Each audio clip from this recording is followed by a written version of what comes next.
Subscribe कीजिए दोस्तों हमारे चैनल को। नोटिफिकेशन पाने के लिए बेल आइकन को प्रेस कीजिए। नमस्कार, आपका एक बार पुनः स्वागत है। अपन बात कर रहे थे स्वर संधि की। स्वर संधि के लगभग पूरे 6 भेद हो गए थे और उसके बाद में पिछली वीडियो में अपन ने पढ़ा था पूर्व रूप संधि के बारे में।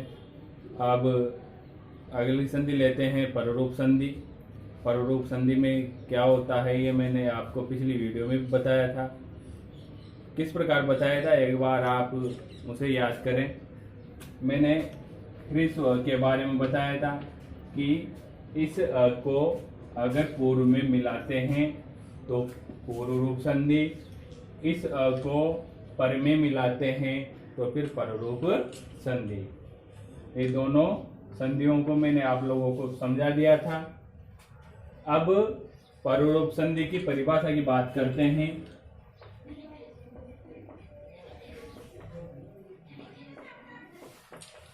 पररूप संधि की परिभाषा की बात करते हैं।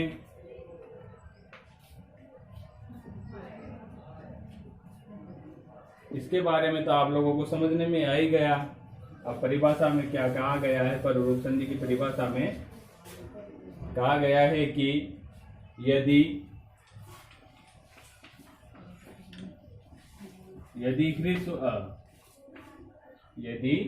ह्रस्व अ के बाद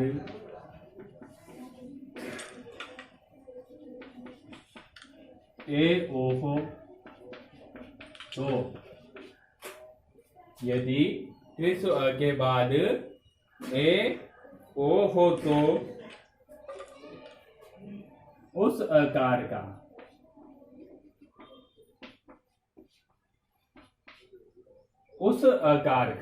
आकार यहाँ पर क्या है, यह अ है। आकार मतलब अ। उस आकार का ए ओ, उस आकार का ए और ओ में ही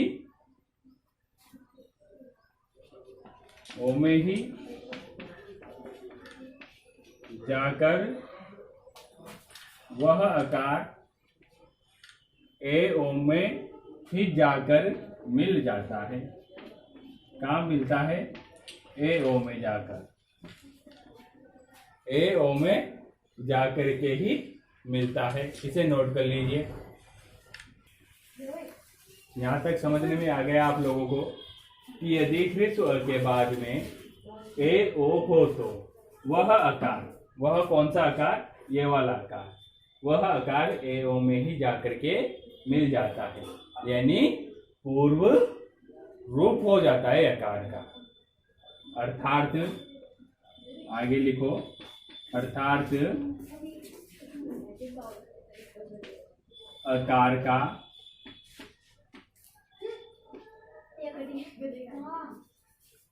पररूप हो जाता है, पररूप हो जाता है। किसका पररूप हो रहा है? आकार का। ये अगर आकार बाद वाले वर्ण में मिल रहा है तो पररूप, अगर आकार पूर्व वाले वर्ण में मिल रहा है तो पूर्व रूप। इस प्रकार से पररूप और पूर्व रूप दोनों एक ही प्रकार की संधि है, वो ह्रस्व अ से ही बनती है। आगे देखो, एक कंडीशन देखो, अ कैसा होना चाहिए। वहां पर तो अपन ने पूर्व रूप में तो अ को देखा था, पूर्व रूप में ए और ओ को देखा था। वहां पर अ को भी देखा था, ए ओ को भी देखा था। ए ओ कैसे थे? वहां पर पदांत में थे। यहाँ पर अगर आगे अ आ रहा है तो फिर किस प्रकार का होना चाहिए? तो एक नियम और लिखो, किसका होना चाहिए है? उपसर्ग का। उपसर्ग का हो। किसका हो? उपसर्ग का। क्या होना चाहिए? अगर उपसर्ग का आ रहा है आगे, उपसर्ग का आ रहा है, अब उपसर्ग का कैसे होगा? उपसर्ग के अंत में, किसके अंत में होना चाहिए? कोई उपसर्ग है, जैसे अ उपसर्ग मानो आप, अ उपसर्ग है, तो अब अ उपसर्ग का होना चाहिए। कहाँ पर होगा? पीछे पीछे, यानी प्रथम पद का तो अंतिम वर्ण होना चाहिए। तो यहाँ पर देखो अ में छिपा हुआ है अंतिम पद है प्र। देखो प्र उपसर्ग, अ भी उपसर्ग है, प्र भी उपसर्ग है। तो प्र उपसर्ग में देखो यहाँ पर प, फिर र में क्या मिला हुआ है? अ मिला हुआ है। यहाँ पर देखो एक उप उपसर्ग, उप उपसर्ग में भी देखो आप उप, प में क्या मिला हुआ है पीछे? अ, यानी ये जो अंतिम अवर्ण है, समझने का तात्पर्य अंतिम अवर्ण है, अंतिम वर्ण वो कौन सा है? अ। किस प्रकार का है? अ प्रकार का है। तो यहाँ पर अगर उपसर्ग का अंतिम वर्ण अ है तो फिर वहां पर उसके बाद में ए ओ आ जाए। उपसर्ग के अंतिम वर्ण अ के बाद में ए ओ आ जाए तो फिर वहां पर कौन सी संधि होगी? पररूप संधि होगी। अब ये पररूप संधि को आप जब देख रहे हो तो आपके दिमाग में एक और आ रहा होगा कि सर ने पहले अ आ के बाद में ए ओ आने पर वृद्धि संधि बताई कि वृद्धि हो जाती, इन दोनों की वृद्धि हो जाती है। तो अब कुल मिलाकर के ये बात है कि ये जो पररूप संधि है ये वृद्धि संधि का अपवाद है। नियम तो वैसा ही है।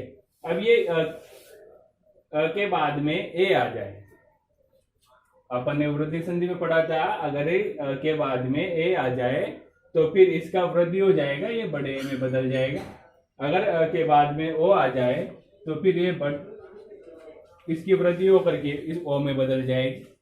मगर यहाँ पर थोड़ी बन रहा है, के बाद में ए ओ आ रहा है तो ये तो पूर्व रूप हो रहा है, पर रूप हो रहा है, सॉरी पर रूप हो रहा है। और ये तो इन्हीं में जाकर के मिल रहा है। एक तरीके से का लोप ही मानो आप। अगर इनमें जाकर के मिलता है, इनसे संधि करता है तो फिर वृद्धि होगी। अगर ये इसमें जाकर के मिल रहा है, ए में जाकर के मिल रहा है तो फिर ये पर रूप होगा। उदाहरण के माध्यम से समझते हैं, देखो इसे नोट।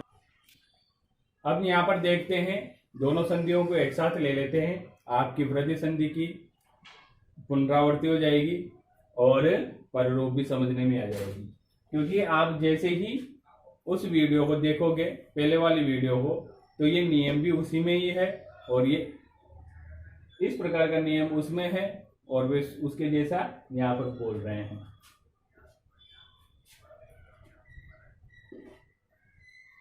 अब देखते हैं वृद्धि संधि। वृद्धि संधि के बारे में पढ़ा था अपन ने कि यदि अ आ के बाद में अय हो तो इसकी वृद्धि हो जाएगी।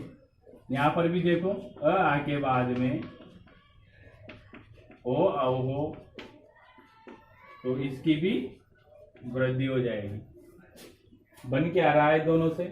ए। यहां पर भी क्या बन रहा है? ओ। लेकिन पररूप संधि में अपन ने देखा कि यदि अ के बाद में ए हो, यहां पर भी अ के बाद में ओ हो, तो ये जाकर के इसी में मिल जाते हैं और जैसा का जैसा वर्ण का निर्माण करते हैं। ये ए में ए ही बनेगा यहाँ पर और इसका क्या बनेगा? ओ ही बनेगा। अब देखो आप देख रहे होंगे यहाँ पर कि एक जैसा ही नियम है, नियम एक जैसा ही है, लेकिन अंतर किस बात का है? कहां पर वृद्धि संधि कर रहे हैं और कहां पर पररूप संधि कर रहे हैं? तो सिर्फ अंतर यह है उपसर्ग का, इस उपसर्ग का अंतर है, उपसर्ग का ही अंतर है इन दोनों के बीच में। अगर आगे वाला वर्ण यहाँ पर तो दोनों आ रहे हैं, सिर्फ यहाँ पर तो ह्रस्व ही आता है। आपको मैंने परिभाषा में ह्रस्व ही लिखाया है, यहाँ पर सिर्फ ह्रस्व ई आता है और यहाँ पर तो दोनों आते हैं, लेकिन तो आ रहा है ना यहाँ पर, के बाद में अगर ओ हो जाए तब भी वृद्धि हो रही है। यहाँ पर अ के बाद में ओ हो रहा है तो वृद्धि नहीं हो रही। यहाँ पर जैसा का जैसा वर्ण लिखा जा रहा है, ये किस प्रकार से लिखा जा रहा है जिसे समझने का प्रयास कीजिए। यहाँ पर इन दोनों के बीच में सिर्फ उपसर्ग का ही अंतर है। अगर इसे नोट कर लीजिए पहले, एक बार फिर ध्यान दीजिए। मैं बोल रहा था आपको कि इन दोनों के बीच में उपसर्ग का ही अंतर है। अब उपसर्ग का किस प्रकार से अंतर है? अब देखो, उपसर्ग अपने संस्कृत में 22 होते हैं, 22 उपसर्ग। अब इन 22 उपसर्गों में से 4 उपसर्ग ऐसे हैं जिनके अंतिम वर्ण में अ आता है। 22 उपसर्गों में से 4 उपसर्ग इस प्रकार के हैं जिसके अंतिम वर्ण में अ आ रहा है। वो कौन कौन से हैं? एक तो प्र उपसर्ग है, एक उप उपसर्ग है, एक अप है, एक औ है। ये 4 उपसर्ग इस प्रकार के हैं जिनके अंतिम वर्ण में अ आ रहा है। और भी उपसर्ग है, ऐसा नहीं है कि भाई ये 4 ही है। 4 उपसर्ग तो पूरे 22 है। जैसे एक उपसर्ग है नी, एक उपसर्ग है सम, ये पीछे हलंत में आता है, संस्कृत में, हिंदी में पूरा आता है। एक है दुस, यहाँ पर स हलंत में है, संस्कृत में हलंत में आता है, हिंदी वाला उपसर्ग होता है वो पूरा आता है सर। तो इस प्रकार से पूरे 22 हैं, लेकिन इन 22 में से 4 उपसर्ग इस प्रकार के हैं जिनके अंतिम वर्ण में अ आता है। अब उपसर्ग ये 4 हैं। अगर ये चारों उपसर्ग, यहाँ पर देखो किसका होना चाहिए? सिर्फ अपन ने परिभाषा में लिखा था उपसर्ग का, भाई किसका हो? उपसर्ग का। अब उपसर्ग तो 4 ही है, ये 4 जिनके अंतिम वर्ण में अ आ रहा है।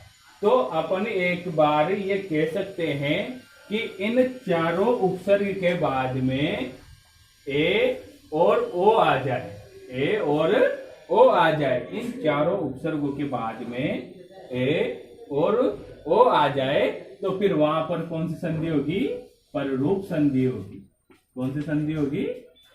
पररूप संधि होगी। वो किस प्रकार से हो रही है मैंने समझा ही दिया कि उपसर्ग का ही अंतर है, और एक तरीके से नियम को तोड़ मरोड़ करके हम साधारण शब्दों में समझें तो इन चारों उपसर्गों के बाद में अगर ए और ओ आ जाए तो फिर वहां पर कौन सी संधि होगी? पररूप संधि होगी, ना कि वृद्धि संधि। नियम तो वृद्धि संधि जैसा ही है, लेकिन अंतर मात्र उपसर्ग का है। और उपसर्ग में भी कौन से उपसर्ग? ये 4 उपसर्ग। तो आप उपसर्ग लिख करके और उसके पीछे ये 4 लिख देना कि अंतिम लिखो आप कि संस्कृत में 22 उपसर्ग होते हैं। उन 22 उपसर्गों में से 4 उपसर्ग ऐसे होते हैं, 4 उपसर्ग ऐसे होते हैं जिनके पीछे कोष्टक में लिखो अंतिम वर्ण में, कोष्टक में लिखो अंतिम वर्ण में अ आता है, अंतिम वर्ण में अ आता है।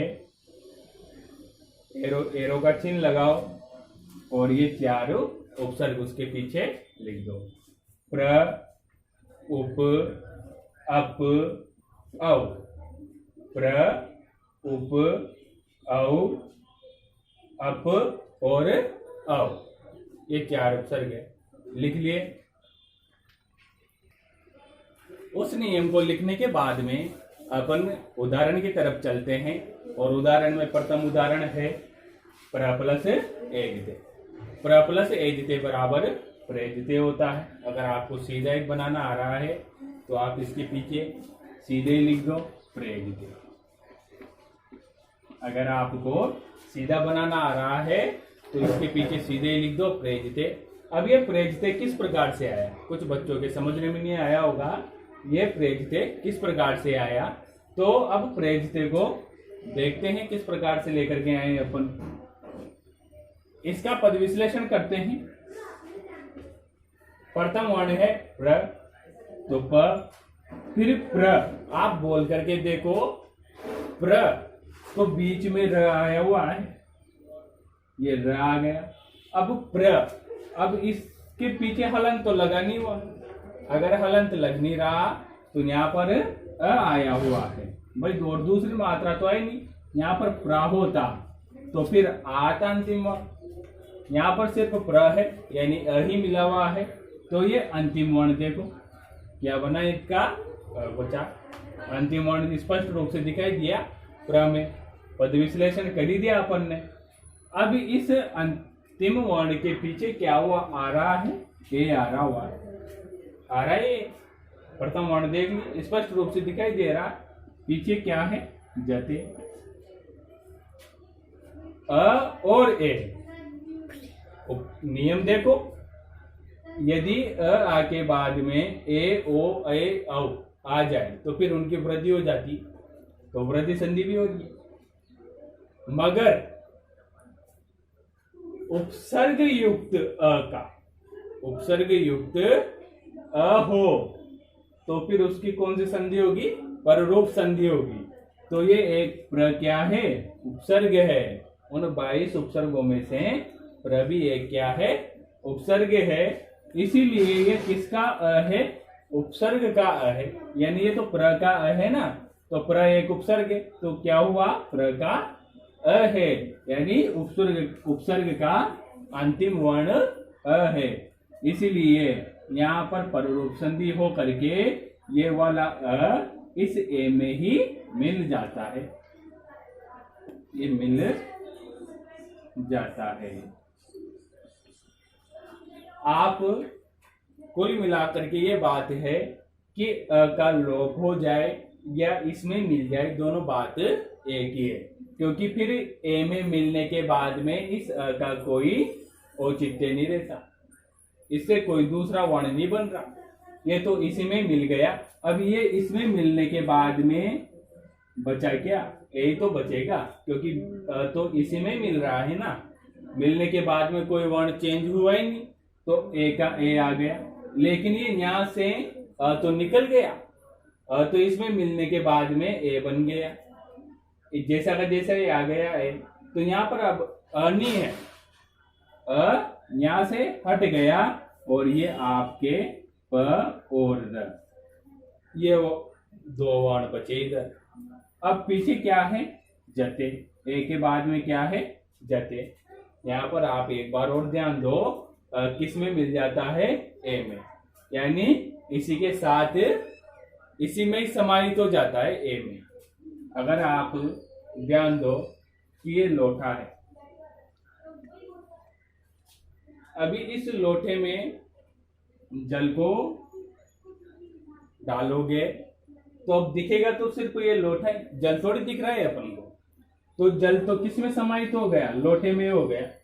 इसी प्रकार से भी किस में समाहित हो गया, ए में। अब ए थोड़ी दिखेगा अपने को, यहाँ पर नहीं दिख रहा, नहीं दिखने दो। अब देखो ये बचा हुआ, अब मिला करके देखो, प्रेस से बनता ही नहीं बनता, बन रहा है, इसे भी नोट कर लो। दूसरा उदाहरण देखो, उप प्लस औषधि। अब इसे किस प्रकार से समझोगे आप, मैंने 4 उपसर्ग लिखा रखे हैं आप लोगों को, उप, औ, प्र और अप। ये चारों उपसर्गों में से कोई उपसर्ग आगे है और पीछे ए ओ आ रहा है, तो पररूप संधि होगी। आप तो सिर्फ इन उपसर्गों को ध्यान दो, ध्यान में रखना, और पीछे ए ओ को ध्यान में रखना। कॉपी में नोट कर लो, उप, औ, अप, ये वो में हलंत नहीं है, और ये प्र। इनके पीछे अगर ए और ओ आ रहा है, इनके पीछे अगर ए ओ आ रहा है, तो फिर यहाँ पर पररूप संधि होगी, पररूप संधि होगी, दीर्घ संधि, वृद्धि संधि नहीं होगी। वृद्धि संधि नहीं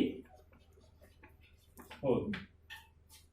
ये नोट कर लो आप, तो नोट लगा करके। उप, आओ, अप, प्र के बाद में अगर ए ओ आ रहा है तो पररूप संधि होगी, वृद्धि संधि नहीं होगी। ठीक है, ये नोट करने के बाद में आप फिर उदाहरण की तरफ आइए। उप, इन चारों में से एक उपसर्ग आ रही है। प में क्या मिला हुआ है पीछे? अंतिम वर्ण क्या है प में? अ, अंतिम वर्ण अ है, पीछे ओ आ रहा है। इन चारों शब्दों में से एक शब्द आ रहा है यहाँ पर, पीछे इनमें से एक शब्द आ रहा है, एक वर्ण आ रहा है, सॉरी शब्द नहीं वर्ण आ रहा है। शब्द तो ये है, वर्ण ये है। एक वर्ण आ रहा है ओ, तो अब ये अ ओ में ही मिल जाएगा और ये दिखाई नहीं देगा, सिर्फ दिखाई क्या देगा? अब ओ ही दिखाई देगा। दिखाई नहीं दे रहा यहाँ पर अब, क्योंकि ये अ ओ में मिलने के बाद में दिखाई नहीं देता, सिर्फ ओ ही दिखाई दे रहा है। अब ओ दिखाई दे रहा है, इसमें मिल गया तो अब तो यहाँ पर हट ही गया, निकल गया यहाँ से, तो प में से तो निकल गया और ओ में मिल गया, तो प तो अब हलंत में बचा। भाई प में से निकल गया तो फिर प तो हलंत में बचेगा, अपनी मूल प्रवृत्ति में आ जाएगा। आगे ऊ है, पीछे औषधि, औषधि में ये ओ यहाँ पर है, पीछे क्या है? क्षति। ये बना, मिलाने के बाद में देखो आप उपोषिति, ये वाला वर्ण बनता है। मतलब आप कहो उपोषिति, यहाँ पर भी बना करके देख लो आप। इस को हटा दो, प में से को हटा दो, तो मिला करके देख लो आप, यहीं पर उपोषिति बन रहा है। इस प को हलंत कर दो, उपोषिति बन रहा है। लेकिन समझने की दृष्टि से यहाँ पर समझाया जा चुका है कि अ और ओ किसका है? उपसर्ग का है। उपसर्ग का होने पर उसके बाद में ओ आ जाने पर अ पीछे वाले वर्ण में ही जाकर के मिल जाता है, यानी अ का पररूप हो जाता है। इसीलिए ओ जैसा का जैसा ही रहता है और बाद वाले आगे पीछे के जो वर्ण है वो जैसे कि जैसे आ जाएंगे और मिलाने पर उपोषिति रूप बन जाता है। अब आप कुछ उदाहरणों को करके देखना, घर पे लिख करके देखना, उसी क्रम में जिस प्रकार से पहले बताया गया है। पहले पूरी संधि बनाओगे, फिर उसके बाद संधि का उसके पीछे कोष्टक में नाम लिख देना। उदाहरण है, पहला उदाहरण लिखो, प्र प्लस एजते, ये एजते में मात्रा नहीं है, यहाँ पर छोटा ये प्र प्लस एजते,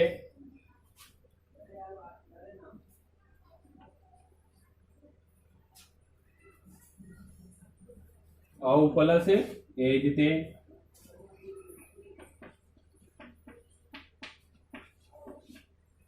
औ प्लस एजते, प्र प्लस एष्यति,